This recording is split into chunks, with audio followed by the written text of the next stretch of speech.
लिखावट के मंच पर आप सभी का हार्दिक अभिनंदन है, स्वागत है, इस्तकबाल है।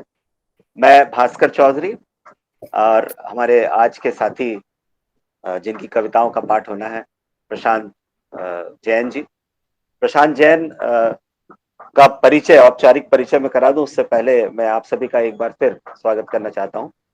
लिखावट मंच के आदरणीय मिथिलेश जी, मिश्र साहब, आदरणीय कौशल किशोर जी, जलज जी, गोपाल जी, आप सभी यहाँ उपस्थित हैं और आप सब अग्रज जनों की उपस्थिति में हमारे प्रिय प्रशांत भाई अपनी कविताओं का पाठ करेंगे। ये हम सबके लिए सौभाग्य की बात है। कार्यक्रम शुरुआत करने से पहले मैं प्रशांत भाई का एक औपचारिक परिचय आपको दे दूं। प्रशांत भाई का जन्म सरगुजा जिले, छत्तीसगढ़ का एक बीहड़ अंचल है सरगुजा, जो अब काफी हद तक शहरों के निकट जा रहा है, लेकिन एक समय सरगुजा मतलब हाँ जी। भास्कर जी, थोड़ा करेक्शन। जन्म जन्म तो नहीं, बाल लीला हालांकि सरगुजा में हुई है, पांचवी पहली क्लास के बाद। पहली अच्छा क्लास से वहीं पे हूँ, लेकिन जन्म जो है बैतूल जिला जो पड़ता है, अच्छा अच्छा पंडित भवानी प्रसाद मिश्र का स्थान जो है, वहाँ अच्छा। मुल्ताई ये नाम का, जो ताप्ती नदी का उद्गम है, अच्छा अच्छा अच्छा, तो ये वो और मुल्ताई बड़ी मुल्ताई जी जी मुल्ताई जन्म स्थान है। और खूबसूरत पिताजी बात। सरकारी, हाँ बहुत बढ़िया, पिताजी जी सरकारी नौकरी में थे, तो फिर उनका ट्रांसफर हो गया सरगुजा में, सीधा 1,000 किलोमीटर दूर। और उसके अच्छा बाद जिंदगी भर बिलासपुर डिवीजन में ही हम लोग रहे। तो इस तरह से जी, आगे जी। बोलो। तो मतलब सरगुजा जिले और छत्तीसगढ़ में आपका आपकी प्राथमिक शिक्षा दीक्षा हाँ, और सरगुजा में अभी 8वीं क्लास तक, और उसके बाद फिर पेंड्रा रोड में बिलासपुर जिले में, जी जी जी। इस तरह से। और मेरी मुलाकात आपसे लगभग 85 सन 85 से लेकर 90 तक नहीं हम भास्कर, 80 हाँ, 80 में मिले हम लोग। जी जी थोड़ा जब ये जब डेट हाँ, मुझे आप सातवीं में थे और हम 8वीं में थे, जी जी। तो ये सन 80 में जी। हाँ तो इस तरह से हम लोग काफी वर्ष एक साथ रहे, 80 बिल्कुल से बिल्कुल। लेकर 85 86 में। जी जी जी, मैं ऑफ 86 कोर्स के ऑफ आसपास कोर्स। वहां से हट गया। आप इंजीनियरिंग करने चले गए। जी आप जी। भोपाल में भी, भोपाल गैस कांड के वक्त पे आप भोपाल में थे और वहां आपकी राइट। अ, आप पॉलिटेक्निक कर रहे थे वहां पर, और एक वहां साल से फिर आपने राइट, जी एक साल आप के एक लिए भोपाल साल पॉलिटेक्निक में गया था। जी बाद में फिर इंजीनियरिंग में सिलेक्शन हो गया, तो एक जी छोड़ दिया फिर मैंने। आप वहां से और नागपुर चले गए। जी हाँ नहीं जी नहीं, जी वहां से मैं बिलासपुर गवर्नमेंट कॉलेज बिलासपुर में गया था बीई के लिए। अच्छा और फिर एनआईटी नागपुर में एमटेक के लिए गया था। बढ़िया। तो इस तरह से 4 साल नागपुर में अध्ययन के बाद आप 1996 से मुंबई के एक प्रतिष्ठित इंजीनियरिंग कॉलेज में अध्यापन आप कर रहे हैं। हम्म। और बीच बीच में टीवी के लिए आपने शौकिया लेखन भी किया और आपने गजलें लिखी शुरुआत में और कुछ कविताएं भी लिखी। लेकिन नियमित लेखन आपका, यदि मैं ठीक समझ रहा हूं तो पिछले 3 वर्षों से आप नियमित लेखन कर रहे हैं, लगभग 3 4 वर्षों से। हाँ, 3 वर्षों से और शेयर कर रहा हूँ फेसबुक के माध्यम से और पत्रिकाओं के माध्यम से। जी, और और एक खास बात प्रशांत भाई मैं जरूर अपने श्रोताओं को बताना चाहूंगा कि आपकी कुछ कविताएं, कुछ गजलें जनसत्ता में आई थी 1997 में। और धीरेन्द्र जी, वहां धीरेन्द्र आस्थाना ने अपनी टिप्पणी में के साथ कुछ गजलें छापी थी और उन्होंने कहा था कि हिंदी गजल में नई उम्मीद, प्रशांत जी जो हिंदी गजल में नई उम्मीद की तरह है। और इस तरह से एक अच्छा आगाज आपने 1997 में कर लिया था और वही आज आप फिर से हम सबसे जुड़ रहे हैं। पिछले 3 4 वर्षों से लगातार लिख रहे हैं। समीक्षाएं आपकी बहुत अच्छी आई है, इस बीच में कविताएं बहुत अच्छी आई हैं। तो इस तरह से प्रशांत भाई के नाम में ही काफी गहराई है। और सबसे मजेदार बात यह है कि मिथिलेश जी, आदरणीय मिथिलेश जी अभी प्रशांत महासागर के नजदीक वहां अमेरिका में रह रहे हैं, वहां से मुखातिब है। तो ये एक और मतलब हम कहीं ना कहीं प्रशांत से जुड़े हुए हैं गहरे। यहाँ एक तो बात ध्यान में आ रही है कि अभी जी मिथिलेश जी जी ने कहा कि ठंडा बहुत है प्रशांत महासागर।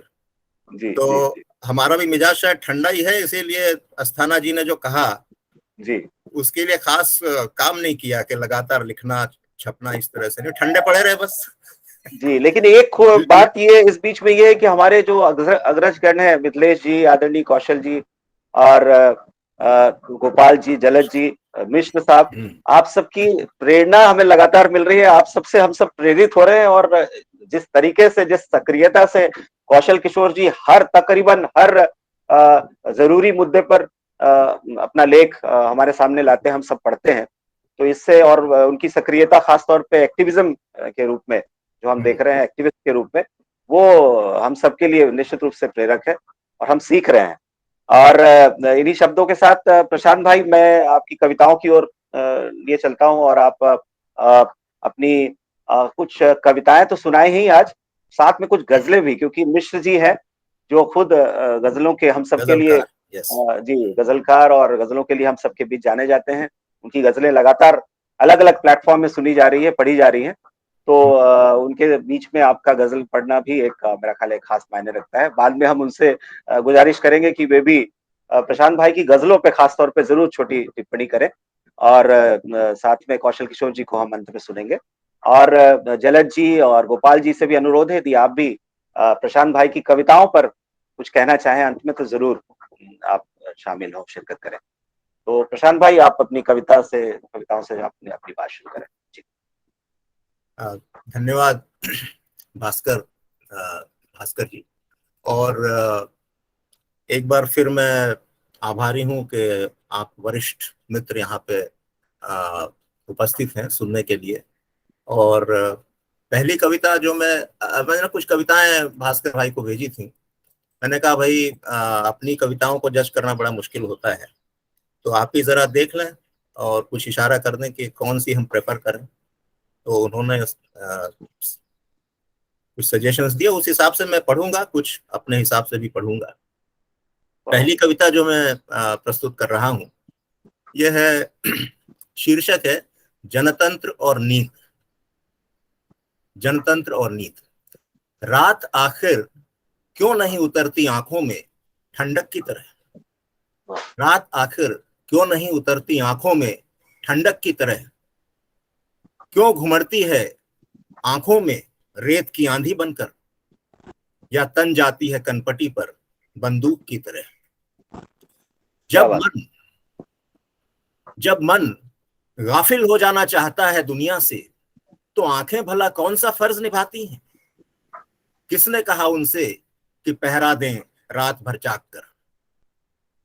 और जब मैं बंद करता हूं पलकों के दरवाजे, पुतलियां क्यों गश्त लगाती हैं अंदर आंखों के अहाते में।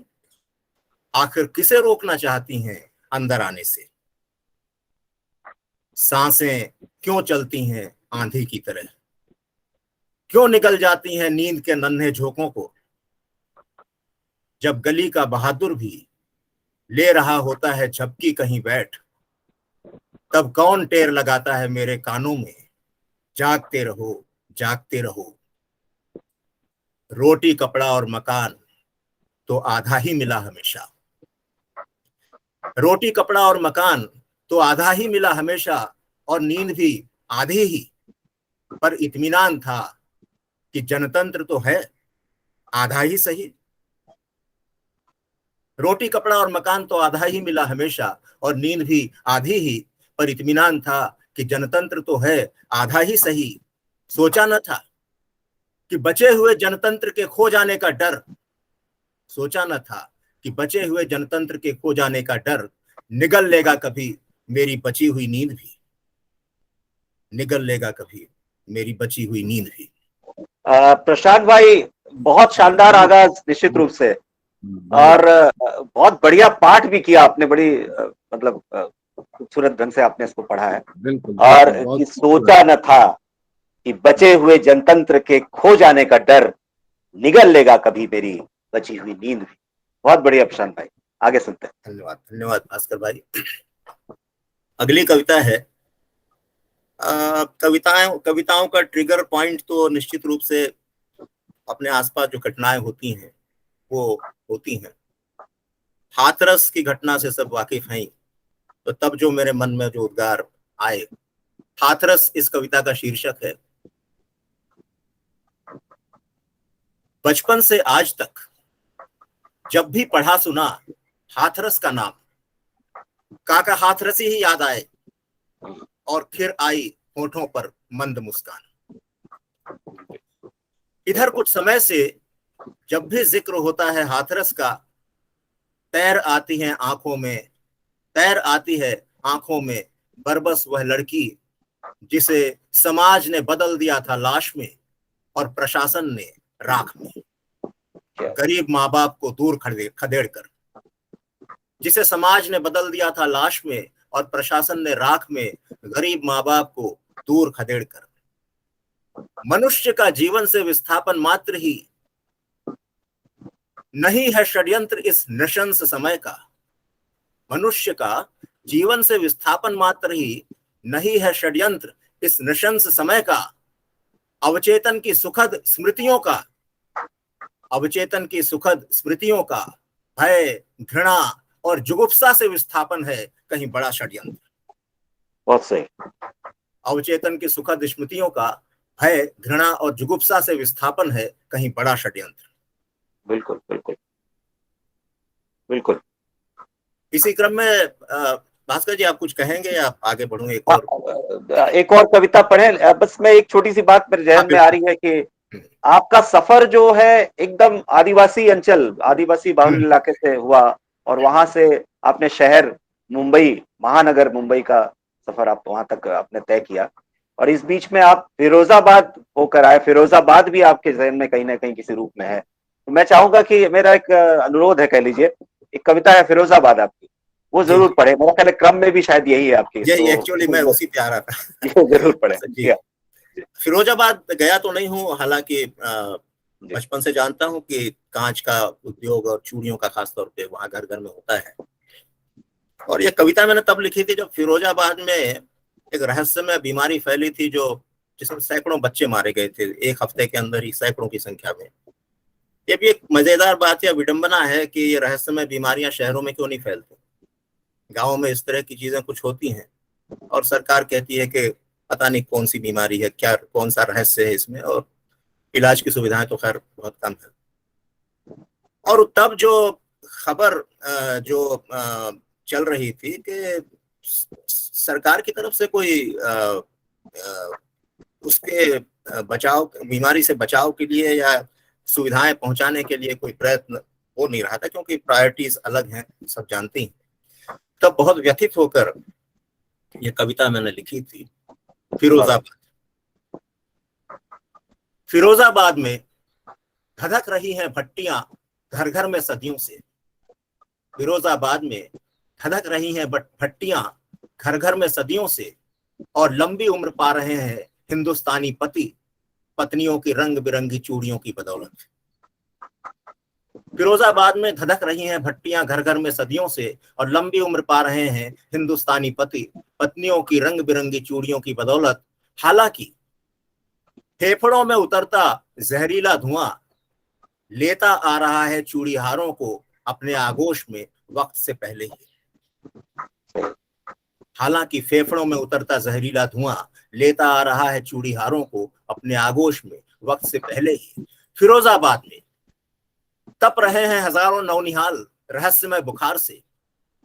कंधे पर बीमार बच्चों को लादे भटक रहे हैं माँ बाप इलाज की तलाश में, जो उन्हें हासिल नहीं किसी भी सूरत, और दम तोड़ रहे हैं बच्चे उनकी गोद में ही पिछले कई हफ्तों से लगातार। डॉक्टर कहते हैं यह बुखार है डेंगू जैसा ही कुछ, जिसके मच्छर पलते हैं साफ पानी में। डॉक्टर कहते हैं यह बुखार है डेंगू जैसा ही कुछ, जिसके मच्छर पलते हैं साफ पानी में। चलो इलाज न सही, चलो इलाज न सही, यह तो तय हुआ कि इसके जिम्मेदार तमाम वे लोग हैं जिनका कब्जा है शहर के सारे साफ पानी पर। चलो इलाज न सही, यह तो तय हुआ कि इसके जिम्मेदार तमाम वे लोग हैं जिनका कब्जा है शहर के सारे साफ पानी पर। सूबा तरक्की न कर रहा हो यह बात नहीं, सूबा तरक्की न कर रहा हो यह बात नहीं। इस साल दिवाली पर राम के स्वागत में जलाए थे सरकार ने 8 लाख दिए सरयू तट पर, जबकि पिछले साल यह संख्या थी मात्र 1.25 लाख। बिल्कुल, बहुत यह संख्या थी मात्र 1.25 लाख। बहुत गहरा और करारा व्यंग है भाई जी। एक बात जहन में आ रही थी आदरणीय कौशल किशोर जी, मैं आपसे शेयर करना चाह रहा था, प्रशांत भाई से और सभी साथियों से। अनीश जंग की एक कहानी है, the lost spring, the story of the stolen childhood करके, कक्षा 12वीं की किताब में इसी फिरोजाबाद का जिक्र है वहां। उन्होंने एक बड़ी माकूल बात कही है कि Firozabad is on the periphery of Delhi और very near periphery of Delhi can say, बिल्कुल बाउंड्री पर है उसकी, लेकिन सहूलियतों से, तमाम सहूलियतों से बहुत दूर, कोसों दूर है। दिल्ली की नजर उस पर किस तरह है वो आप सभी, हम सभी देख ही रहे हैं। सिर्फ वोटों की राजनीति में दिल्ली, तमाम फिरोजाबाद है, सीमापुरी है, ये सब पिस रहे हैं। पिछले वर्ष, मतलब दशकों से फिरोजाबाद के लोग चूड़ी के कारोबार से जुड़े हुए हैं, लेकिन वहां किसी तरह का कोई प्रोग्रेस, किसी तरह की कोई प्रगति नजर नहीं आती, उसका दूर दूर से कोई वास्ता नजर नहीं आता। ठीक ऐसे ही सीमापुरी में बांग्लादेशी रिफ्यूजीज हैं, बांग्लादेश से आए हुए रिफ्यूजीज, जिनको वहां रहते 50 साल से अधिक वक्त हो गया है, लेकिन उनकी स्थिति भी तकरीबन वैसी ही है। वो सिर्फ वोट के नाम पर लोग उनके पास जाते हैं और 5 साल बाद फिर से दर्शन देते हैं तमाम नेतागण। तो ये बहुत ही अच्छी कविता प्रशांत भाई आपने पढ़ी, बहुत ही करारा व्यंग, जैसा कि कौशल किशोर जी ने कहा। आगे बढ़ते हैं प्रशांत भाई जी। अगली कविता है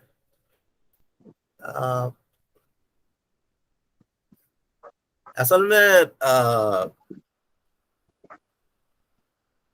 डोमिनेंस जो है पढ़े लिखे लोगों का ही है ये तो, और स्वाभाविक है, होगा भी और पहले से रहा है, लेकिन उनके पास बदलाव की ताकत भी होती है। तो जिनके पास सत्ता है, चाहे बौद्धिकता की सत्ता हो या धन की सत्ता हो या वास्तविक सत्ता जिसे राजनीति से जो आती है, उनके हाथ में सब कुछ होता है। चाहे तो करोड़ों अरबों लोगों की जिंदगी वो बदल सकते हैं, और इसके लिए उनको कोई बहुत बड़ा त्याग नहीं करना है। सही कहा। अरबों कमाते हैं, 2-4 अरब कम कमा लें और थोड़ा सा ध्यान दे दें अपने काम पे, तो काफी कुछ तस्वीर बदल सकती है। लेकिन पता नहीं, रिकॉर्ड तोड़ना है, दुनिया की अमीरों की लिस्ट में आना है, और इसीलिए जो है डेवलपमेंट भी जिसको ये लोग कहते हैं पूरा लॉपसाइडेड है, वन साइडेड डेवलपमेंट, एकांगी। और कमजोर तबका जो है या जो वंचित है चिकित्सा से, पढ़ाई से, रोजगार से, उनको ये लोग जो है, जैसे पॉपुलेशन का एक बड़ा बोझ है कहते हैं, आबादी एक बड़ा बोझ है। असल में बोझ कौन है ये मैंने इस कविता में बताने की कोशिश की है कि धरती पर बोझ असल में है कौन। धरती पर बोझ, कविता का शीर्षक है धरती पर बोझ। जो लेते हैं धरती से उतना ही, जो लेते हैं धरती से उतना ही, जितना है जीने के लिए जरूरी। धरती के दोस्त हैं वे, जितना है जीने के लिए जरूरी। जो लेते हैं धरती से उतना ही, जितना है जीने के लिए जरूरी। धरती के दोस्त हैं वे, हालांकि तादाद धरती के उन बेटों की बहुत ज्यादा है जिन्हें जरूरत भर भी नहीं मिलता, जिन्हें जरूरत भर भी नहीं मिलता। अनपढ़ और तथाकथित गंवार, अनपढ़ और तथाकथित गंवार नहीं है धरती पर बोझ, कि उनमें बोझ बनने की सलाहियत ही नहीं। बोझ बनने के लिए बहुत कुछ चाहिए, कि उनमें बोझ बनने की सलाहियत ही नहीं। काहिल और नाकारा लोग भी नहीं है धरती पर बोझ, कि वे अगर चाहे भी नहीं पहुंचा सकते धरती को बहुत नुकसान। अब ना, जो एक्टिव है वही नुकसान पहुंचाएगा, जो डायनामिक है वो या तो बनाएगा नहीं तो बिगाड़ेगा। अब नाकारा लोग और काहिल लोग, आलसी लोग तो पड़े रहेंगे, वो धरती का क्या नुकसान करेंगे। मैंने इस तरह से इस चीज को रखा है। धरती पर बोझ हैं पढ़े लिखे, अलग अलग इदारों के ज़हीन और माहिर लोग, जो पसीना बहाते हैं रात दिन सिर्फ रुपयों की खेती के लिए। इनके पसीने की हर बूंद रुलाती है खून के आंसू धरती के करोड़ों बेटों को। इनके बुलडोजरों के शोर में डूब जाती हैं धरती के दोस्तों की फरियादें।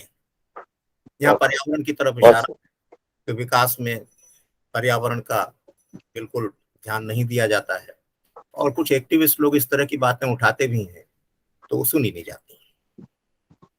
इन ज़हीन और माहिर लोगों की खुराक है उतनी ही जितनी धरती के किसी दोस्त की। बेसिक रिसोर्सेज तो सबको बराबर चाहिए। एक मकान चाहिए, एक ही बेड चाहिए, 2 बेड पे तो आदमी सो नहीं सकता, खाना भी उतना ही खाना है। लेकिन होता क्या है, इन ज़हीन और माहिर लोगों की खुराक है उतनी ही जितनी धरती के किसी दोस्त की, लेकिन ये छोड़ते हैं लाखों टन कार्बन हवा में अपनी हर रोटी, कपड़ों की हर जोड़ी और इस धरती पर बिताई गई हर रात के साथ।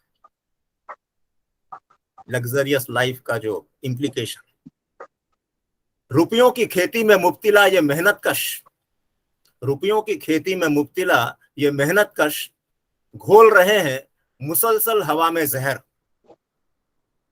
घोल रहे हैं मुसलसल हवा में जहर, इस खबरदारी के बावजूद कि झांक रही है ओजोन परत के छेद से धरती की मौत, इस खबरदारी के बावजूद कि झांक रही है ओजोन परत के छेद से धरती की मौत।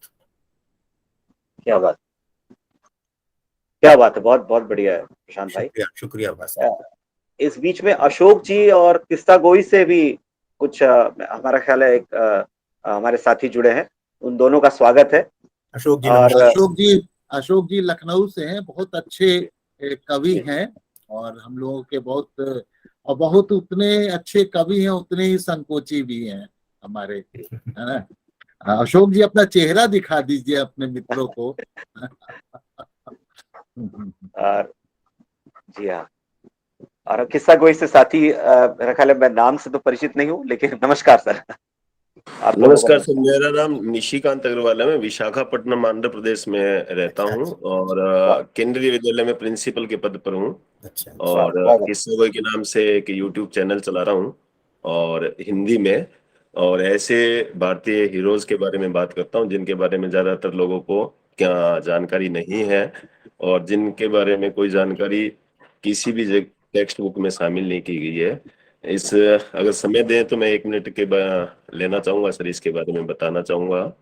इस पर माफ कीजिएगा, यदि आप इजाजत दें तो एक बात कहूं कि माफ कीजिएगा, ये दरअसल एक कविता केंद्रित एक कार्यक्रम चल रहा है, तो हम फिर से आपसे जरूर मुखातिब होंगे आगे। बहुत बहुत मैं, बच्चे भी मेरे स्कूल के जुड़ेंगे सर इससे, उनको भी मैंने लिंक शेयर किया है। जी हाँ, आखिर में हम जरूर आपको सुनेंगे और बहुत बहुत धन्यवाद जी।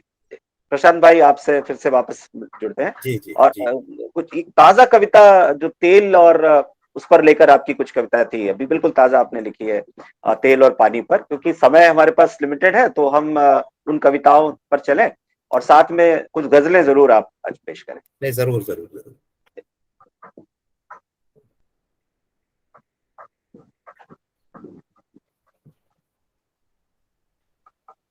कुछ 2-4 दिन पहले फेसबुक पे तेल और पानी पे 4 कविताएं मैंने पोस्ट की थी और उसके बाद एक 5वीं और है, तो वहीं से शुरू करता हूँ।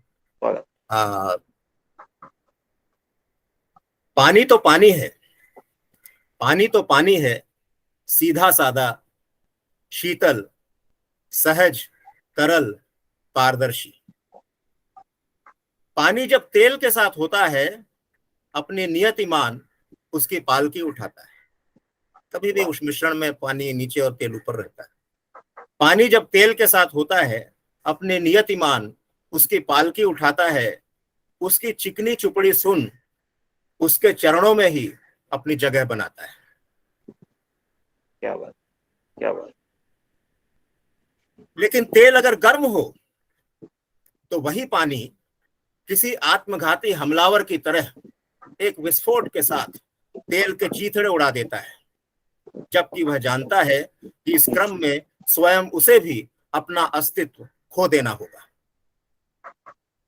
सो तेल के लिए ठीक यही है, सो तेल के लिए ठीक यही है कि पानी की चुप्पी का फायदा न उठाए, अपने अभिजात्य की गर्मी न दिखाए, अपने अभिजात्य की गर्मी न दिखाए। बहुत बहुत करारा व्यंग, बहुत बढ़िया, धन्यवाद। और इसी क्रम में आगे छोटी छोटी हैं ये कविताएं। अगली कविता है इसी सब विषय पर। जब तेल के पात्र में पानी की बूंदें पड़ती हैं, जब तेल के पात्र में पानी की बूंदें पड़ती हैं, चुपचाप नीचे बैठ जाती हैं, किसी पद दलित की तरह। क्या बात। और तेल पानी के कांधे पर सवार इठलाता इतराता इंद्रधनुषी छटा बिखेरता है। अद्भुत, कई रंग तैरते हैं, हम जानते हैं, और तेल पानी के कांधे पर सवार इठलाता इतराता इंद्रधनुषी छटा बिखेरता है। अगली कविता। पानी जीवन का आधार है, तेल के बिना जिया जा सकता है। बल्कि तेल तो अच्छे भले हृदय की धड़कन रोकने की फिराक में रहता है।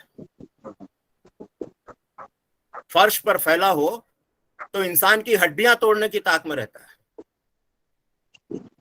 फिर भी तेल का ही मोल है, पानी बेमोल है। फिर भी तेल का ही मोल है, पानी बेमोल है। अगली कविता, तेल पानी से हल्का होता है। तेल पानी से हल्का होता है, फिर भी महंगा होता है। जैसे हल्के लोग समाज को महंगे पड़ते हैं, जैसे हल्के लोग समाज को महंगे पड़ते हैं, और हल्के लोगों की सरकार देश को महंगी पड़ती है। जबरदस्त, बहुत खूब, बहुत बढ़िया, बहुत बहुत अच्छी कविता। और हल्के लोगों की सरकार देश को महंगी पड़ती है। अगली कविता, लास्ट ये सीरीज में, तेल वाहक पोत से लीक हुआ तेल, तेल वाहक पोत से लीक हुआ तेल रोक देता है रोशनी को और पानी में हवा की आवाजाही को भी। मार देता है मासूम मछलियों को जिन्हें अपनी गोद पाला था पानी ने बड़े जतन से। मार देता है मासूम मछलियों को जिन्हें अपनी गोद पाला था पानी ने बड़े जतन से। तो तेल और पानी पे इतनी बात है। बहुत बहुत शानदार, बहुत बहुत बढ़िया। शुक्रिया, शुक्रिया, थैंक यू मिथिलेश सर। तो आगे बढ़ाए प्रशांत भाई, आप गजलों की तरफ ले चले। अच्छा अच्छा, अभी अपना आधा घंटा हो गया लगता है ना? जी जी जी। लेकिन मेरा ख्याल है एक कविता में, भास्कर भाई अगर इजाजत हो। बिल्कुल बिल्कुल, स्वागत। बिल्कुल। मेरा ख्याल है 2-2.5 मिनट की होगी। बिल्कुल स्वागत। उसके बाद गजलों पे आऊंगा। जलना और जलाना, जलना और जलाना जो है शीर्षक है कविता का। जलना है नैसर्गिक स्वभाव हाइड्रोजन का, जलना है नैसर्गिक स्वभाव हाइड्रोजन का, और जलाना ऑक्सीजन का। और नैसर्गिक आचरण में ही है मुक्ति। सो कैसे रहते दोनों अलग अलग, हुआ स्वभाव सहज मिलन उनका। जली हाइड्रोजन जलाया ऑक्सीजन ने, और जन्म हुआ धरती पर पानी का। बहुत खूब, बहुत बढ़िया। विपरीत स्वभाव होने के बावजूद अगर नैसर्गिक तरीके से मिलन हो तो एक रचना होती है, क्रिएशन होता है, और पानी बना। ये कहना चाहता हूं यहाँ। धरती जब थी आग का गोला, धरती जब थी आग का गोला, यह पानी रहा उसमें भाप बनकर करोड़ों बरस। फिर शीतल और तरल होकर भर दिया उसने समुद्रों को, और ले ली जिम्मेदारी आग और प्यास बुझाने की। हाइड्रोजन और ऑक्सीजन का मिलन था प्रकृति में प्रथम अभिसार, दो विपरीत विभूतियों का। किंतु चूंकि था पूर्णतः नैसर्गिक, जन्मा धरा पर जीवन। विहसी वनस्पतियां और खिली हरियाली, जिन्हें पोषण दिया मिट्टी और पानी ने। चहके पंछी और विचरे प्राणी, जिन्हें पोषण दिया मिट्टी, पानी और वनस्पतियों ने। रहा इन सब का आचरण पूर्णतः प्रकृति प्रेरित, प्रकृति सम्मत, और आज भी है वैसा ही। मिट्टी, पानी, वनस्पतियों और प्राणियों ने पोषण दिया मानव को, कि जो आया उसके बाद धरती पर प्रकृति का अनुपम उपहार लिए विवेक का। किंतु यह सृष्टि है परस्पर विलोमों का सह अस्तित्व, किंतु यह सृष्टि है परस्पर विलोमों का सह अस्तित्व। सो विवेक के साथ ही आया मन भी इंद्रियों के रथ पर सवार। विवेक के प्रति शत्रु भाव में ही देखी उसने अपने होने की सार्थकता। मन की बात है। इस तरह पूरा हुआ एक चक्र, इस तरह पूरा हुआ एक चक्र, और शुरू हो गया सिलसिला फिर से जलने और जलाने का। लेकिन यह जलना और जलाना था पूर्णतः निसर्ग विरुद्ध, बिल्कुल अप्राकृतिक। विवेक ने कभी नहीं चाहा था जलना, मगर मन चलाता रहा उसे अहर्निश। बहुत बहुत बढ़िया। एक बात तो जरूर, हाँ माफ करिए, कंटिन्यू करिए, माफ करिए। नहीं बोलिए ना, आप कुछ कह रहे थे। हाँ, ये कविता कंप्लीट करिए। अच्छा, ओके। फिर पैदा हुए बहुत से द्वैध, फिर पैदा हुए तो मैं रिपीट करूंगा 2 लाइन। विवेक ने कभी नहीं चाहा था जलना, मगर मन जलाता रहा उसे अहरनिश। फिर पैदा हुए बहुत से द्वैध, एक जलने वाला, एक जलाने वाला। ऐसे बहुत सारे युग्म पैदा हुए, एक जलने वाला, एक जलाने वाला। प्रकृति और मानव, स्त्री और पुरुष, अवर्ण और सवर्ण, गरीब और अमीर, शासित और शासक। एक जल रहा है मजबूरी में और दूसरा जला रहा है उसे सत्ता के मद में। क्या बात। तो ये कविता थी। ये बात कहना चाह रहा था प्रशांत भाई कि एक तो विज्ञान के विद्यार्थी हैं आप, रहे हैं पिछले कई वर्षों से विज्ञान पढ़ रहे हैं, और उसको साथ ही आपका जो वैज्ञानिक दृष्टिकोण है, दर्शन का भी टच हमने इस कविता में देखा, और यथार्थ भी। तो ये चारों चीजें मिलकर एक जबरदस्त रचना मैं कहूंगा इस कविता को। मैंने इसे 3-4 बार पढ़ी है कविता पहले भी। बहुत बहुत शुक्रिया। और जबरदस्त, बहुत बहुत बहुत बहुत बढ़िया कविता। आगे बढ़ते हैं प्रशांत भाई। हाँ, मैं कुछ गजल की बात करूं। असल में गजलें चुन के तो नहीं रखी थी, लेकिन ठीक है, यहीं पे है मेरे पास।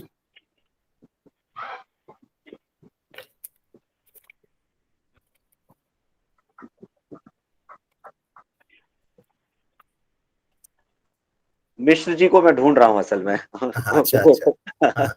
जी, मिश्र जी लगता है चले गए हैं, कुछ ऐसी जरूरी होगा, कुछ जरूरियात होगी, उससे कोई फर्क नहीं पड़ता जी। तो ये कविताएं असल में, ये गजल की जहां तक बात है कि एक तो जमाना था जब फारसी में शुरुआत हुई थी और श्रृंगार की ही बात होती, शराब और शबाब की बात होती, तब शायद किसी ने कल्पना नहीं की होगी कि राजनीतिक और सामाजिक चर्चा भी गजल में हो सकती है। और भारत में जब हैदराबाद से शुरू हुई गजल, तब भी यही माहौल था। हिंदी में तो दुष्यंत कुमार जी के बाद ही गजल आई, 1975 में जब उनकी किताब आई थी। मुझे लगता था कि सहज रूप से उर्दू के बाद गजल हिंदी में ही आई होगी।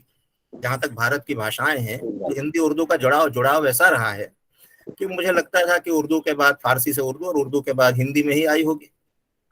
लेकिन बाद में मैंने जब पढ़ा तो मुझे वाकई आश्चर्य हुआ कि गुजराती गजल का इतिहास 100 साल पुराना है, 100 से ज्यादा। और मराठी में भी गजल जो है हिंदी के पहले से लिखी जा रही है। ये एक इंटरेस्टिंग खबर थी। रिसर्च खोज किया आपने, बहुत बहुत बड़ी बात। रिसर्च नहीं, चीजें पढ़ने में आ जाती हैं। मैं कोई बहुत सिंसियरली लाइफ में, देखो भास्कर भाई, सिंसियरली तो कुछ किया ही नहीं है। पढ़ाई भी नहीं की है। मैं साहित्य की जहां तक बात है, एनीवे, जस्ट टू शेयर। अभी मैं कविता, मैं ये कह रहा हूँ कि समाज और राजनीति पे ही मैंने गजलें लिखी शुरुआत में। जैसे दुष्यंत कुमार का मिजाज था, उनको द्रोणाचार्य बना के एकलव्य की तरह काम किया, और बाद में फिर कुछ मैच्योरिटी आई और कुछ दर्शन की तरफ झुका हुआ, तो उस दार्शनिक मिजाज वाली भी गजलें मैंने लिखी हैं कुछ। तो वैसी ही एक मैं सुनाऊंगा। स्वागत। अगर चलोगे मेरी गैल, मिट जाएगा मन का मैल। वाह। अगर चलोगे मेरी गैल, मिट जाएगा मन का मैल। इस पथ के पहले ए मीत, मैं भी था कोल्हू का बैल। इस पथ के पहले ए मीत, इस पथ के पहले ए मीत, मैं भी था कोल्हू का बैल। मैं उस रास्ते की बात कर रहा हूं जो अपने अंदर जाता है। जिद्दी पत्थर जाते डूब, जिद्दी पत्थर जाते डूब, पानी पर तिरते हिमशैल। पानी पर तिरते हिमशैल, तेरे अंदर भी है नेह, तेरे अंदर भी है नेह, बीजों में जो होता तैल। बात को तेरे अंदर भी है नेह, बीजों में जो होता तैल।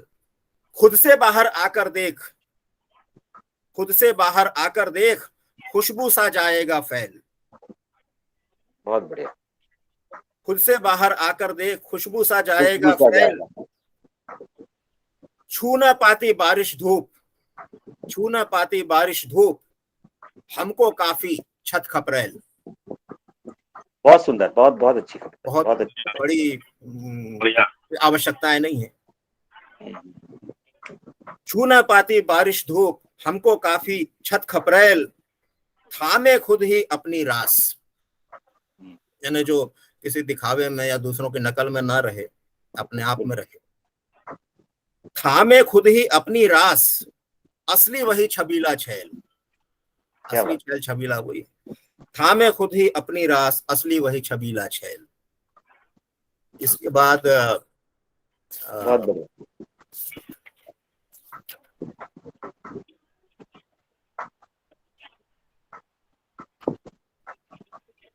ये एक अगली गजल सुनाऊंगा।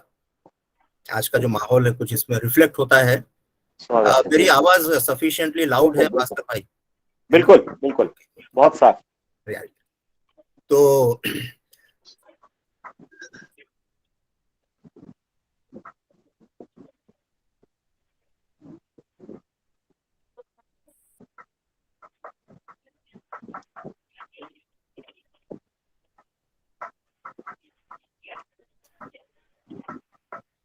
आप प्रशांत भाई सुनाए। शातिर अपनी चालें चलकर जाल बिछाकर बैठ गए। शातिर अपनी चालें चलकर जाल बिछाकर बैठ गए।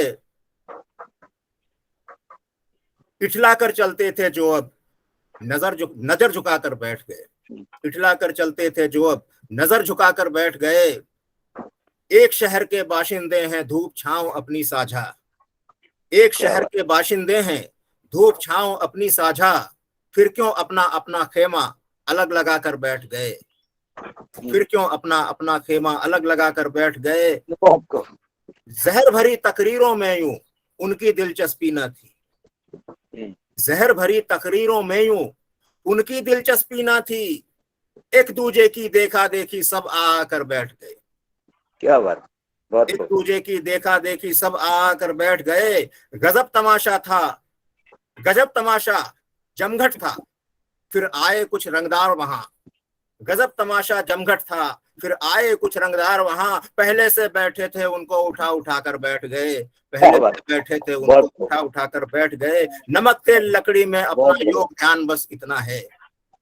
नमक तेल लकड़ी में अपना योग ध्यान बस इतना है। पूजा की वज्रासन में फिर खाना खाकर बैठ गए। पूजा की वज्रासन में फिर खाना खाकर बैठ गए। नामचीन कुछ शायर आए, लोगों ने तस्लीम किया। नामचीन कुछ शायर आए, लोगों ने तस्लीम किया। आखिर में हम आए अपना रंग जमा कर बैठ गए। बहुत बढ़िया। हाँ भास्कर भाई कुछ कहना चाहेंगे? जबरदस्त गजल ये। मतलब मेरे ख्याल से सारी तस्वीर साफ है बिल्कुल आपकी गजलों में। आपकी पक्षधरता। आप कोई मॉडरेटर हैं तो बीच बीच में कुछ बोलना चाहेंगे? बिल्कुल, मैं क्योंकि समय कम है हमारे पास, हम ज्यादा सुनना चाहते हैं आपको। तो आप अगली गजल।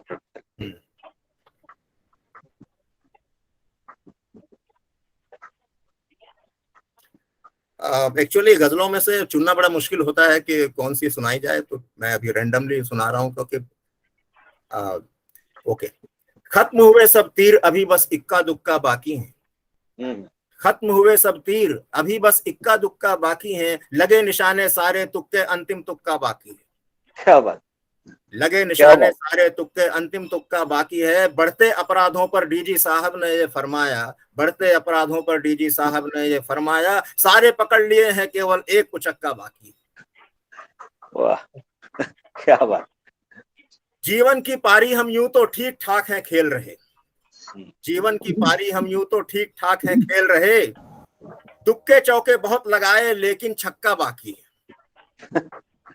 दुक्के चौके बहुत लगाए लेकिन छक्का बाकी है। पुर्जे ढीले हुए हमारे और तेल भी खत्म हुआ। पुर्जे ढीले हुए हमारे और तेल भी खत्म हुआ। जीवन भर खाए हैं धक्के अंतिम धक्का बाकी है। बहुत बढ़िया, बहुत बढ़िया। लोकतंत्र के चार हैं पाए जो गाड़ी के पहिए चार। लोकतंत्र के चार हैं पाए जो गाड़ी के पहिए चार। तीन हो गए पंक्चर केवल चौथा चक्का बाकी है। वाह बहुत बढ़िया, बहुत बढ़िया। तीन हो गए पंक्चर केवल चौथा चक्का बाकी है। असल में अब चौथा भी बचा नहीं है। ये 2 साल पुरानी गजल है, 2-3 साल पुरानी है। तब थोड़ा बहुत कोर्ट थोड़ा बचा हुआ था। लेकिन अब तो चारों ही ये मुझे निकालना पड़ेगा ये लाइनें इसमें से अभी चारों ही पंक्चर है। मंजिल दूर नहीं थी हम भी बहुत सुस्त रफ्तार रहे, मंजिल दूर नहीं थी अपनी मंजिल दूर नहीं थी, मंजिल दूर नहीं थी हम ही बहुत सुस्त रफ्तार रहे, नैन मिलाना अब तक बाकी आंख मटक का बाकी है, नैन मिलाना अब तक बाकी आंख मटक का बाकी है। तो ये गजल थी। एक बात जरूर मैं प्रशांत भाई कहूंगा इन गजलों को सुन के, हाँ। कि सत्ता, क्रूर सत्ता पर तो निश्चित रूप से चोट है आपकी गजलों में। हाँ। साथ में आगाह भी है उन लोगों को जो बड़ी धीमी रफ्तार से हल्के हल्के जलने की कोशिश कर रहे हैं, जिनमें तेल कभी कम हो जाता है, कभी दिया, कभी बाती ही छोटी पड़ जाती है। तो उनको भी गजब का आपने ये एक तरह से तमाचा ही मारा है, और सबको समझने की जरूरत है आज इस बात में। जी जी, बहुत बहुत बढ़िया। ठीक, अभी अगली गजल एक सुनाऊं, मेरा ख्याल है गजलें और सुनाऊं या वापस कविताओं पे आऊं, बताइएगा भास्कर भाई। बिल्कुल, आप गजलें सुनाए एक आध और। या।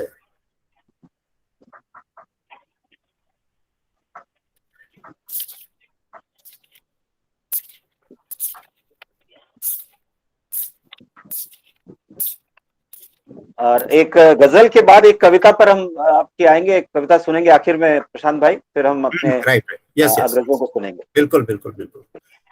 नेता बाबू पत्रकार और जज साहब की माया है, नेता बाबू पत्रकार और जज साहब की माया है, पाए हैं ये लोकतंत्र के लोकतंत्र चौपाया है,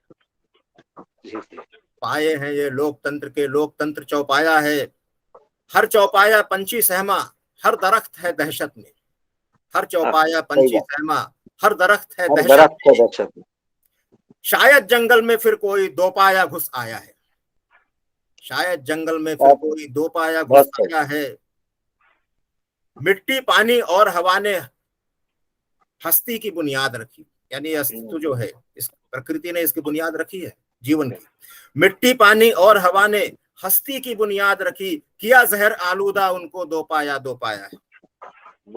बहुत खूब, बहुत खूब, बहुत बढ़िया। किया जहर आलूदा उनको दो पाया है, चेहरे की कालिख धोने की गरज कभी ना हमें रही, चेहरे की कालिख धोने की गरज कभी ना हमें रही, महफिल में हर चेहरा हमने ज्यादा काला पाया है, महफिल में हर चेहरा हमने ज्यादा काला पाया है, अगर देखना है अंधेरा दिया जलाना ही होगा, अगर देखना है अंधेरा दिया जलाना ही होगा, जिसने देखी खुशी उसी को दर्द समझ में आया है, क्या बात, देखी खुशी उसी को दर्द समझ में आया। तो ये गजल थी। बहुत खूब। और शुक्रगुजार हूं कि आप लोग इतने प्रेम से स्नेह के साथ सुन रहे हैं। और आगे भास्कर भाई क्या आदेश है बताइए। एक आखिर में एक कविता आप जरूर सुनाए जो आपको आप सुनाना चाहते थे, और उसके बाद हम अपने अग्रजों को सुनेंगे। बिल्कुल बिल्कुल।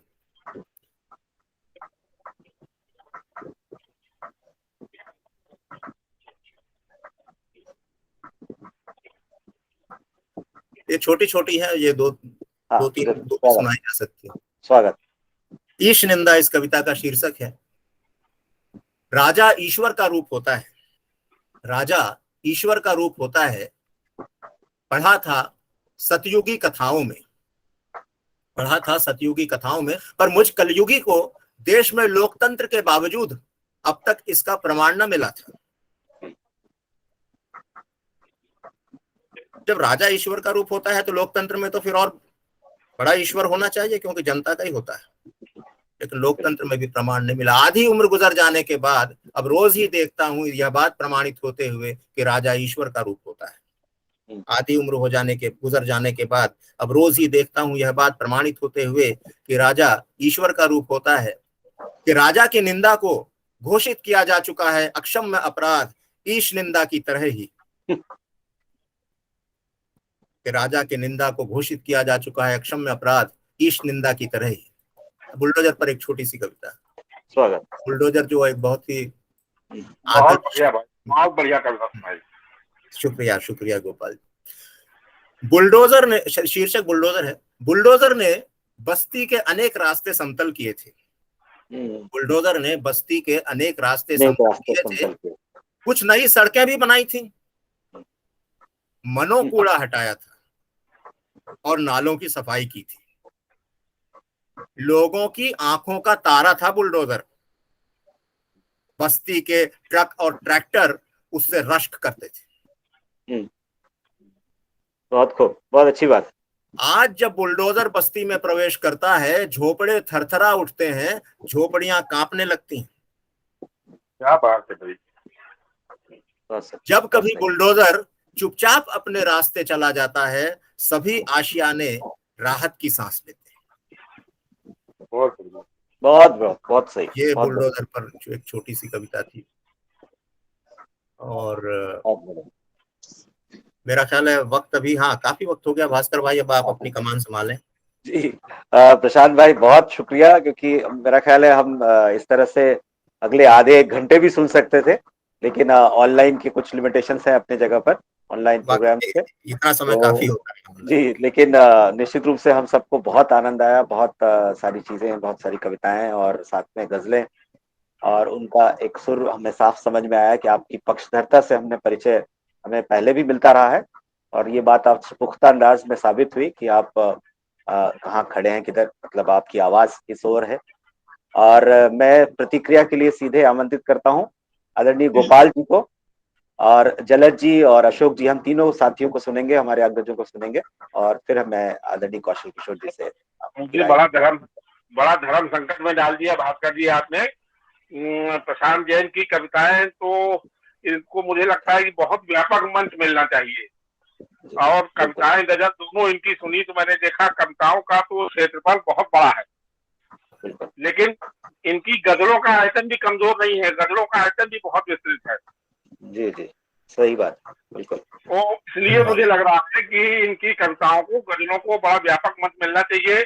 आज हम लोग बहुत संक्षिप्त समय में यहाँ पे बैठे हैं और ज्यादा समय भी नहीं है, लेकिन बस ये है कि लगता है कि इनको फिर बार बार हम लोग सुनेंगे और किसी अच्छे बड़े मंच पे सुनेंगे, फिर और पढ़ेंगे। हाँ, एक बात जरूर प्रशांत जी से निवेदन करूँ, प्रशांत जी का नंबर मुझे जरूर चाहिए।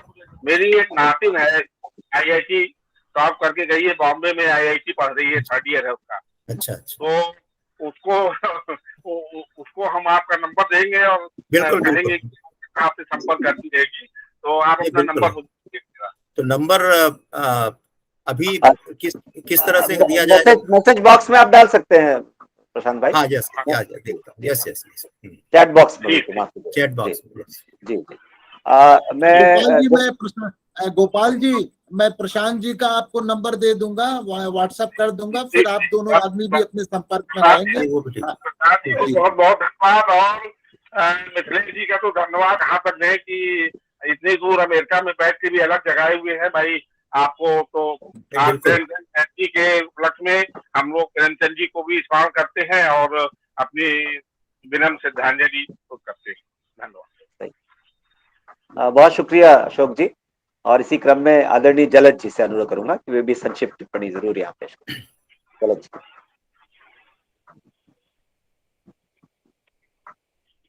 जलज जी थोड़ा आगे कर ले कैमरे को, ये स्क्रीन पर आ जाए। जलज जी अपना माइक ऑन कर लीजिए, म्यूट है वो नहीं, उसके बगल जो स्पीकर पर। हाँ, अब सही हुआ। आज आवाज आ रही है? जी जी, बिल्कुल।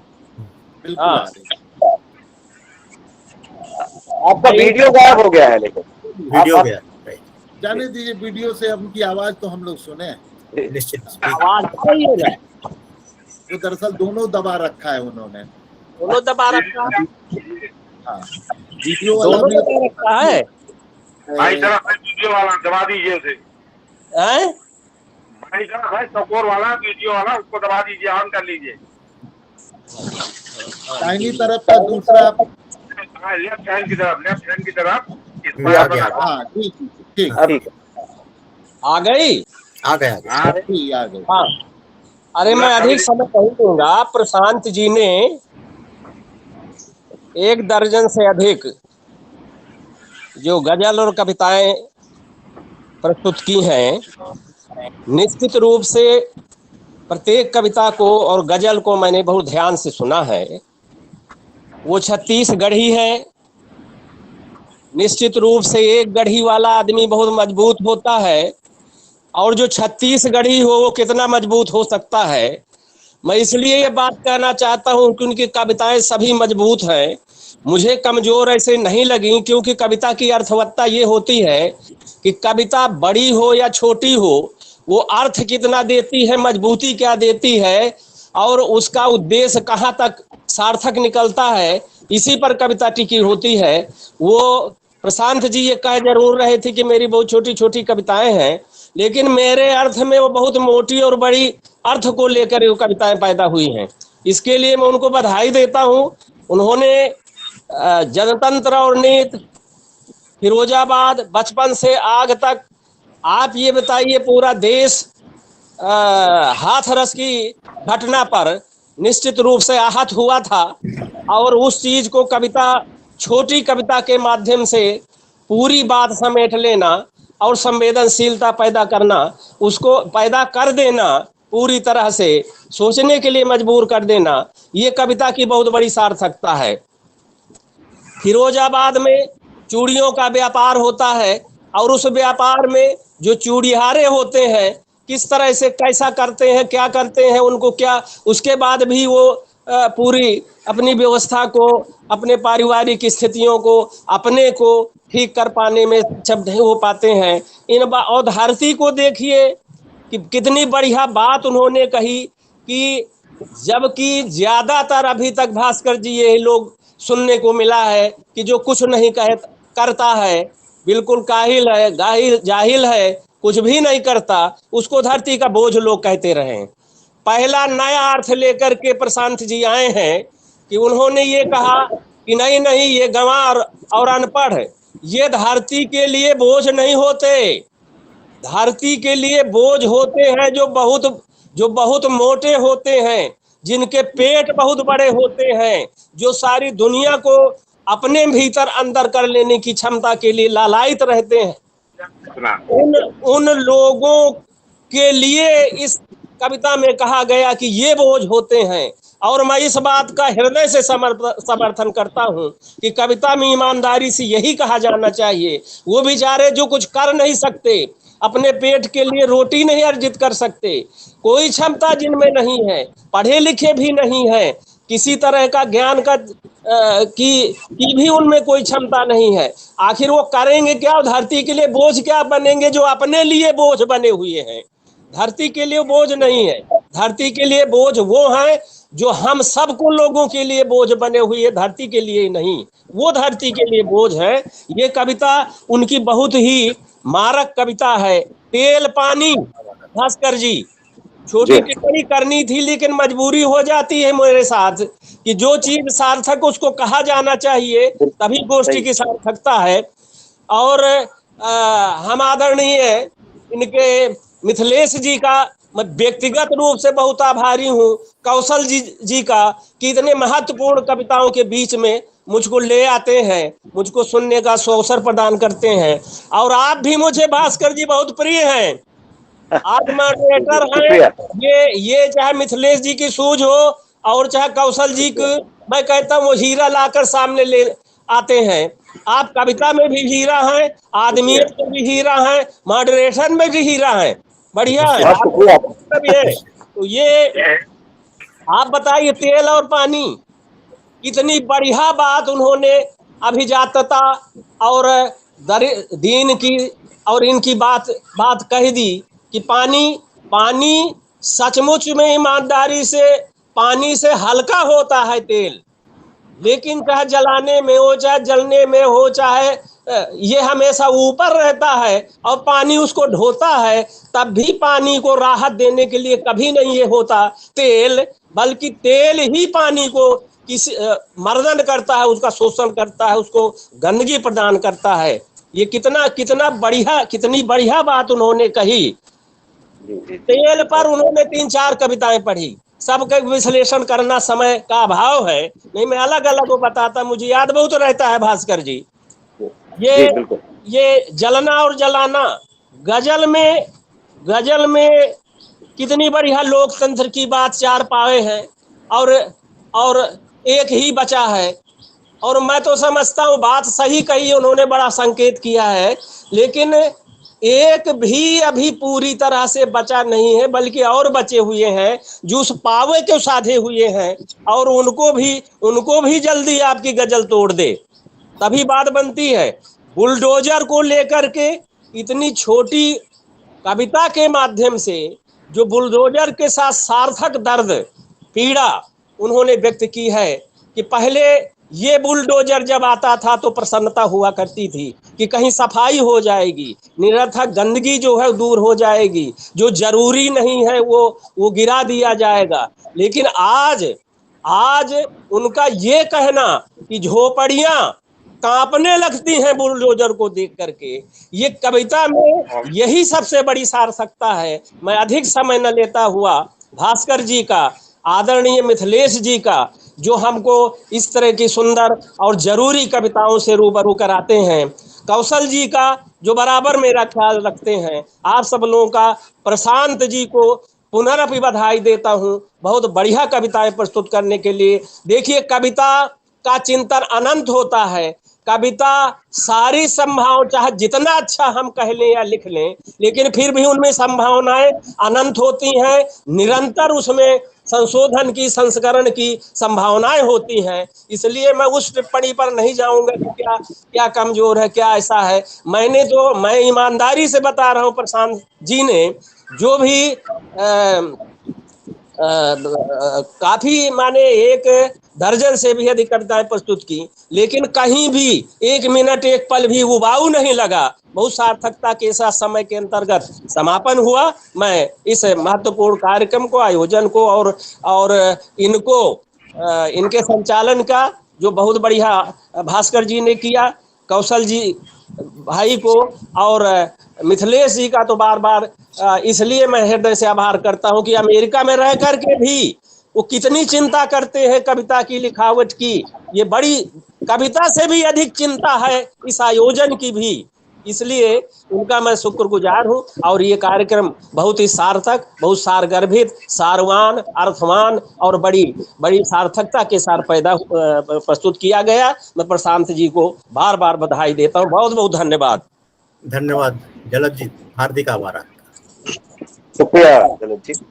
और अच्छी कविता से अच्छा कुछ भी नहीं, लिखावट का ये टैगलाइन ही है। आदरणीय मिथिलेश जी जो सूत्रधार हैं इस कार्यक्रम के, उनका जितना आभार हम प्रकट करें उतना कम है।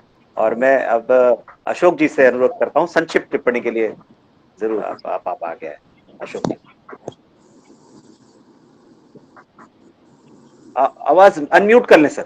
हाँ, अशोक जी अपना माइक आपका बंद है, अनम्यूट कर लीजिए।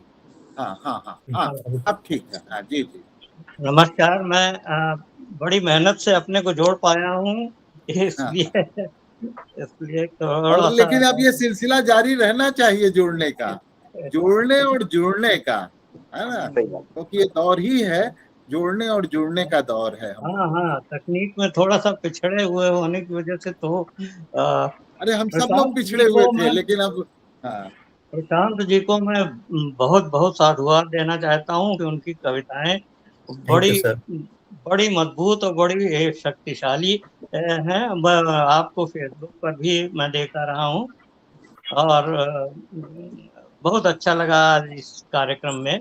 और आयोजक गण, खासतौर से मिथिलेश्वर जी जो इतनी दूर से हम लोगों को एक तरह से जोड़े हुए हैं, कौशल किशोर जी और भास्कर जी, सब आप लोगों को बहुत बहुत बधाई और बहुत बहुत धन्यवाद कि हम लोगों को ये कार्यक्रम सुनने का मौका दिया।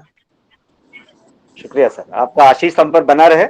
और मैं अब बहुत सम्मान के साथ आदरणीय कौशल किशोर जी को आमंत्रित करता हूँ उनके प्रशांत जी की कविताओं पर टिप्पणी के। धन्यवाद भास्कर जी। और यहाँ हमारे बहुत सारे मित्र उपस्थित हैं। मिथिलेश जी हैं, जलद जी हैं, अशोक जी हैं, गोपाल गोयल जी हैं, और पहले DM मिश्र जी भी थे, और वो शायद कहीं किसी कार्यवश चले गए हैं, अन्यथा वो भी होते। प्रशांत जी की हम लोगों ने करीब 9 कविताएं सुनी और 3 या 4 गजलें भी सुनी। प्रशांत जी की कविताओं पर अगर हम गौर करें तो देखें कि हिंदी कविता कैसे बदल रही है, उसे आप यहाँ देख सकते हैं, है ना।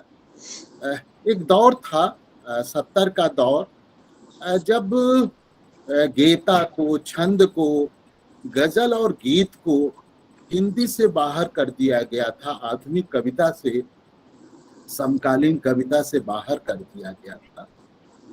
लेकिन यह 1990 के बाद, कहिए तो 80 के बाद, इमरजेंसी के बाद ही कविता के बदलने का सिलसिला शुरू होता है। और खास तौर से 1990 के बाद और इस 21वीं सदी में कविता जिस तरह से बदलती है, उसका एक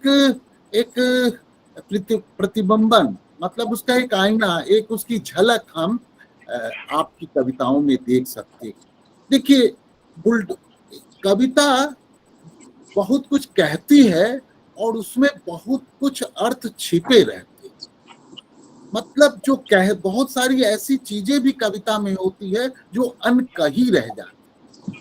इसीलिए यही काव्य की विशेषता भी है कि वह कम शब्दों में ज्यादा बड़ी बात कह देना ही उसकी कला है। और इसी अर्थ में कविता गद्य होकर भी वह गद्य से अलग हो जाती है। यह है कविता की विषय। अब जैसे बुलडोजर एक कविता को मैं देखता हूँ, आप देखिए बुलडोजर में क्या ला रहे हैं कि भाई एक समय बुलडोजर हमारे गांव में, हमारे विकास में, हमारी सुविधाओं के लिए, हमारे पक्ष में, मतलब वह हमारे हितों का रक्षक। आज बुलडोजर हमारे लिए संहारक की भूमिका। अब आप इस बुलडोजर को दूसरी तरह से देखिए तो एक समय यही राज्य कल्याणकारी राज्य था जिसकी सामाजिक भूमिका हुआ करती थी, उसकी एक कमोबेश जन पक्षधर चरित्र हुआ करता था। आज अगर देखें तो वह राज्य आज हिंसक राज्य में, क्रूर और बर्बर राज्य में, मतलब एक विभाजनकारी राज्य में वो बदल गया है, उसका पूरा चरित्र बदल गया है। अब जैसे गजल में उन्होंने कहा कि 3 पाए और 4 पाए, भाई हम लोग कहते थे कि भाई जनतंत्र के 4 पाए हैं और 3 जो मीडिया है, पत्रकारिता है, ये तीनों पायों को के निरीक्षण का, उस पर एक कंट्रोलिंग इसकी स्थिति होती है, इसमें जो कमियां हैं उन पर नियंत्रण रखना कि वो सही जनतांत्रिक दिशा उसकी है या नहीं। लेकिन आज हमने देखा कि न्यायपालिका हो या मीडिया, ये इनकी भी भूमिका कमोबेश वहीं पहुंच गई। तो ये आज की जो कविता है, अब कविता का एक ही रूप नहीं रह गया है। जो आपके यहाँ दिखता है कि कविता अपने विभिन्न शैलियों और विभिन्न रूपों को लेकर ही कविता की दुनिया बनती है। जैसे गजलों में भी आप देखें वही भाव विचार है जो आपकी फ्री वर्स की कविताओं में, और यही हिंदी गजल उर्दू या दूसरी गजल से अलग हुई है। अब देखिए, जैसा कि ये माना जा रहा है कि दुष्यंत से हिंदी गजल आई, ऐसा नहीं है। भारतुंद ने भी गजलें लिखी थी, रसा के नाम से उन्होंने गजलें लिखी, और हर दौर में, चाहे छायावाद का काल रहा हो, चाहे उसके बाद का प्रगतिवाद का काल रहा हो, चाहे शमशेर हो, त्रिलोचन हो, निराला हो, है ना, उस दौर में भी गजलें लिखी जाती रही। लेकिन दुष्यंत जब आते हैं तो वे गजलों की एक सामाजिक आधार, एक सामाजिक सरोकार के साथ जोड़ करके, वह उनका नजरिया यथार्थवादी, वो कहते हैं ना, मैं जिसे ओढ़ता बिछाता हूं वही गजल आपको सुनाता हूं। तो गजल का पूरा वर्ग चरित्र बदल जाता है यहाँ। और अब जैसे आपने बताया कि गुजराती और मराठी में गजलें लिखी जा रही, तो आपको मैं बताऊं भोजपुरी और अवधी में भी गजलें लिखी जा रही। ये विस्तार, तो गीतों का भी, नवगीतों का भी, तो इनसे मिल करके बनती है ये दुनिया। और इनकी कविता में दो तीन, एक एक कविता की व्याख्या अगर की जाएगी तो एक लंबी बातचीत होगी। संक्षेप में मैं कहना चाहता हूं कि इनकी कविता एक जो वैज्ञानिक, जो इंजीनियरिंग का आधार है, वह कविता में एक वैज्ञानिक नजरिया, वह चीजें कविता में आती, जिसकी तरफ हमारे गोपाल जी ने भी और जलज जी ने भी कहा, एक वैज्ञानिकता पूरी इनकी कविता में है। जैसे नरेश सक्सेना की कविता में जो सिविल इंजीनियर है, उसका पूरा सिविल इंजीनियरिंग को, उसको पूरा का पूरा, जिन चीजों के बारे में आप सोच नहीं सकते, कभी इस पर कविता भी हो सकती है, उसे वह कविता के रूप में ले आते हैं। वो बात प्रशांत जी में भी दिखती है। आप देखेंगे पूरा का पूरा एक वैज्ञानिक नजरिया है। दूसरी बात जो मुझे कहनी है कि देखिए, प्रशांत जी जैसे लोगों या के आने से कविता के क्षेत्र में, जो कविता में जो एकेडमिक वर्चस्व रहा है, साहित्य में जो एकेडमिक वर्चस्व है, वह टूटा है। और मुख्य तौर से सृजनशील साहित्य, जो रचनात्मक साहित्य है, उसकी रचना विश्वविद्यालयों और इस एकेडमिक जगत से बाहर हुई।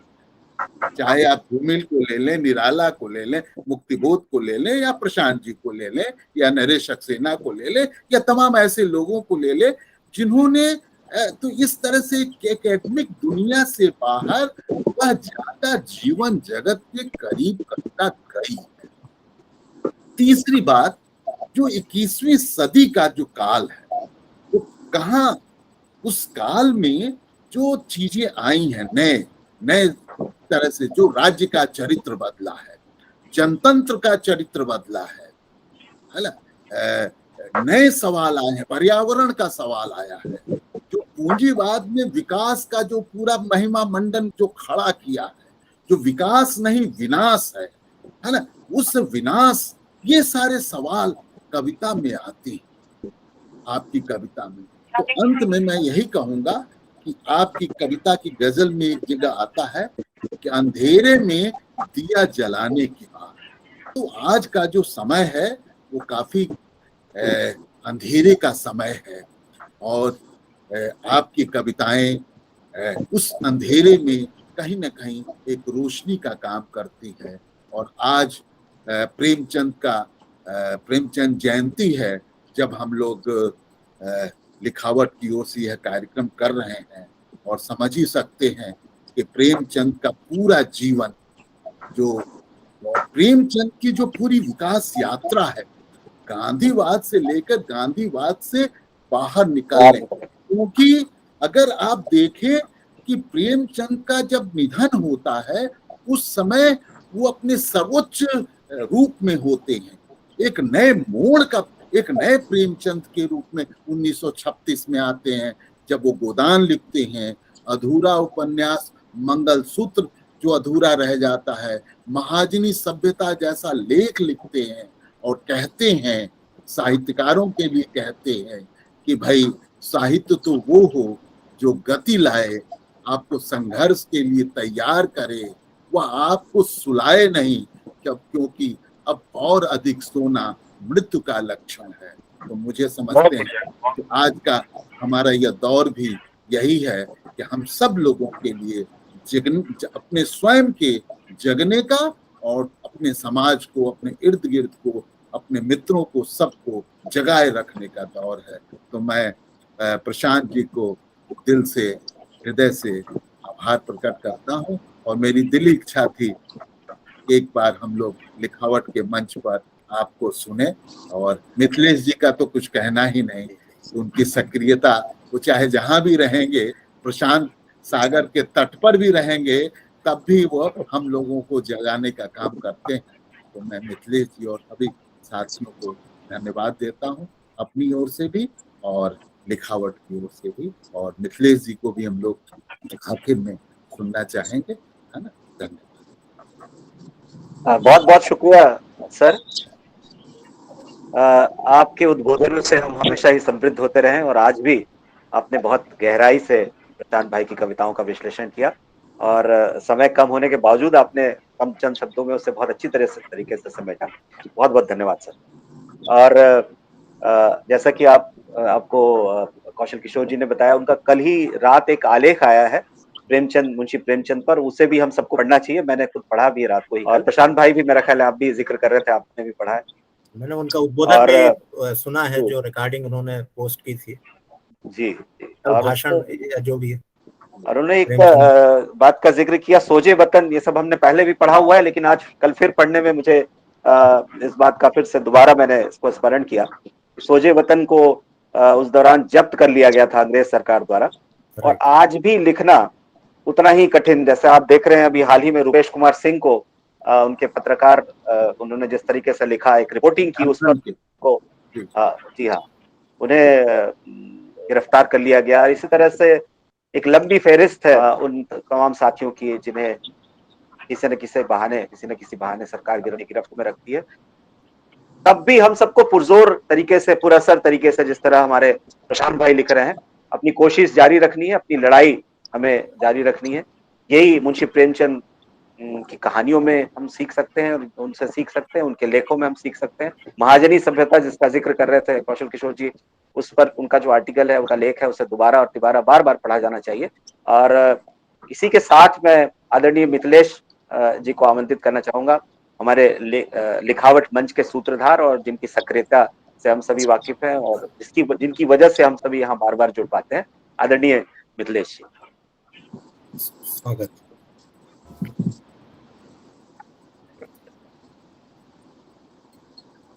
दोस्तों, तो 3 बातें मैं जोड़ना चाहूंगा। एक बात तो ये है कि बिना वैज्ञानिक दृष्टिकोण के साहित्यिक विधाएं भी मजबूती नहीं पा सकती है। वो वैज्ञानिक सोच जो प्रशांत जैन की कविताओं में दिखाई देती है। इन दिनों मैं यहाँ अमेरिका में हूँ। अमेरिका में होना कोई बड़ी बात नहीं है, तो मैं विज्ञान पर लिखी गई किताबों को पढ़ना, कुछ किताबें मुझे मिली यहाँ, जो विज्ञान का कैसे विकास हुआ, उसमें भौतिक विज्ञान का, फिजिक्स का, उसमें ऐसी ऐसी चीजों का वर्णन है, कब कहाँ कौन सा विकास हुआ, जो कि अब हम उसे मामूली बात समझते हैं।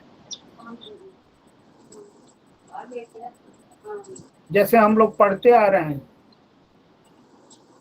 कि पानी के ऊपर तेल तैरता है।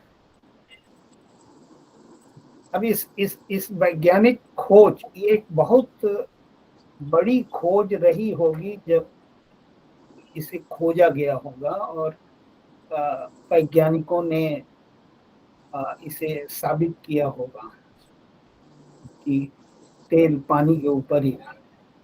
तो इस खोज को, जो अब हमारे लिए मामूली बात हो गई है, बिल्कुल मामूली बात, उस मामूली बात को प्रशांत कविता में ले आते हैं और उसको एक सिंबल के रूप में ले आते हैं, जो सामाजिक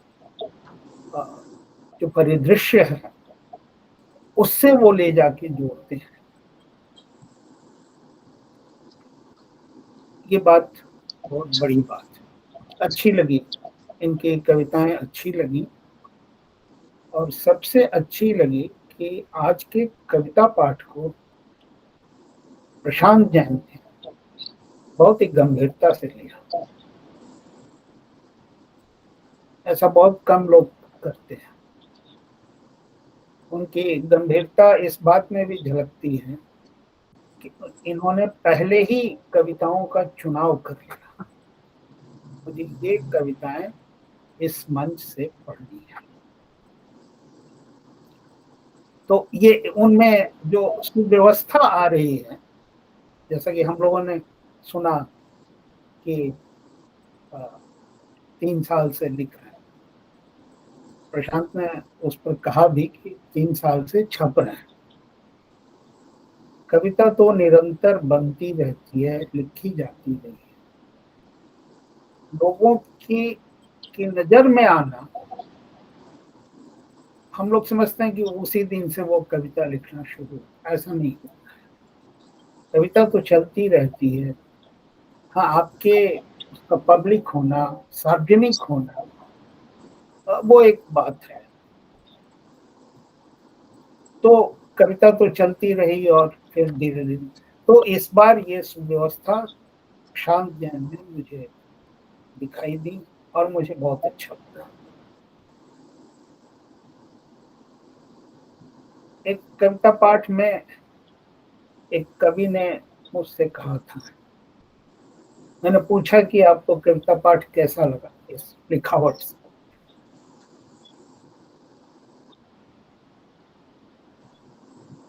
तो उन्होंने कहा कि यही हमारी संस्थाएं हैं, छोटी छोटी इंस्टीट्यूशंस।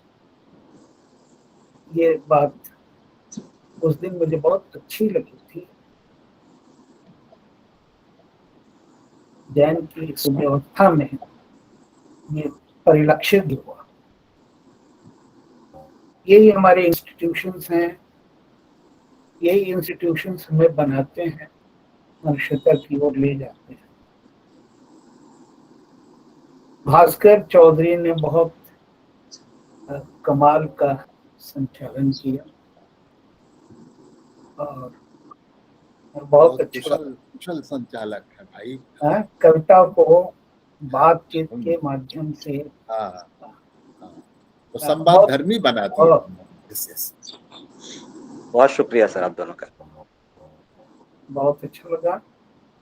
अब इसी तरह का एक कार्यक्रम भास्कर चौधरी के लिए भी करना। उनका एक कविता संग्रह भी आया, राइट, तो उसको हम लोग बनाएंगे। आदरणीय जवाहरलाल जलद जी, तो उनका कहना ही क्या है, उनकी टिप्पणियां हमें बहुत पसंद आती हैं। और सबसे बड़ी बात है कि वो टिप्पणी करने के लिए उनके अंदर एक तैयारी है। आप पुकारेंगे और वो आपके सामने अपनी बात लेकर। आज लिखावट के लिए एक नए मित्र मिले, अशोक श्रीवास्तव जी। तो मैं आप सबका दिल से धन्यवाद करता हूँ और फिर हम लोग अगले प्रोग्राम में मिलेंगे इस उम्मीद के साथ आप लोगों से विदा लेते हैं। नमस्कार। मैं कुछ 1 मिनट मुझे दें। मैं पुनः आभार प्रकट करता हूँ आदरणीय मिथिलेश जी के लिए कि इतना महत्वपूर्ण मंच मुझे प्रदान किया, और आदरणीय कौशल सर जो हैं उन्होंने जो विश्लेषणात्मक अपना एक उद्बोधन किया, तो मेरे लिए एक प्रेरक या एक दिशादर्शी भी है देखा जाए तो, क्योंकि एक पाठक ही जो है सही परिप्रेक्ष्य में रचना को रख सकता है। तो मैं आभारी हूँ आपका कि आपने स्वयं के मूल्यांकन की दृष्टि मुझे दी है, और भास्कर जी का संचालन एक अलग ही है।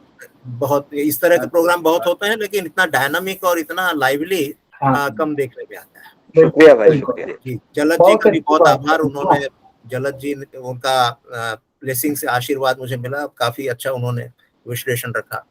अशोक सर यहाँ मौजूद हैं, आप जैसे वरिष्ठ, और ये अपने गोपाल भाई अभी नहीं दिख रहे हैं।